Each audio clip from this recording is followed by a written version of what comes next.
भंडारा जिल्ह्यात वडवाचा पावसाने अचानक हजेरी लावली। वादळी वाऱ्यासह आलेल्या पावसामध्ये भंडारा जिल्ह्याच्या पवनी तालुक्यातील पहिला परिसरामध्ये आपण आता शेतशिवारामध्ये बघू शकतो। या दृश्यांमध्ये हातात आलेला हा कापणीला आलेला 2-3 दिवसामध्ये हा भात पीक कापणीला आलेला होता आणि या वडवाच्या पावसाच्या वाऱ्यामुळे हे भात पीक अक्षरशः जमीनदोस्त झालेला आहे आणि शेतकरी आता आर्थिक संकटात सापडलेला आहे।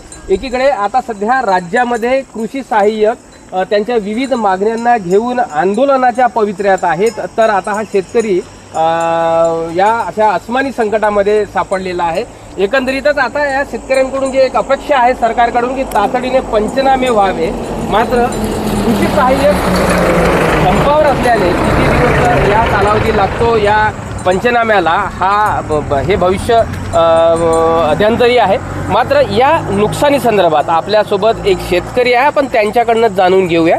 काय सांगाल दादा, काय तुमचं नाव आहे, कसं हे नुकसान झालं एकंदरीत आणि सरकारकडनं काय तुमची मागणी आहे? माझे नाव मारुती जागेश्वर राजवले, चौवा पहिला येथील शेतकरी आहे। आज पाऊस आणि वादळी वारा आला आणि आमच्या शेतीतील धानपीक पूर्ण जमीनदोस्त केला। आमची सरकारला एवढी मागणी आहे की त्यांनी हेक्टरी 50,000 रुपये भरपाई द्यावी आणि पंचनामे करावे, अशी आमची सरकारला मागणी आहे।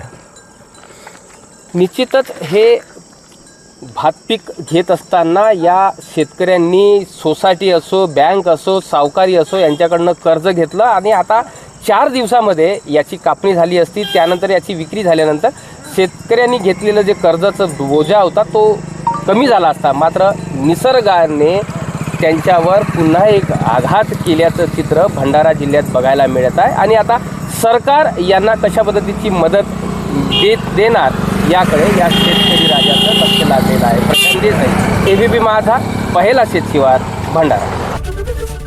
एबीपी माझा, उघडा डोळे बघा नीट।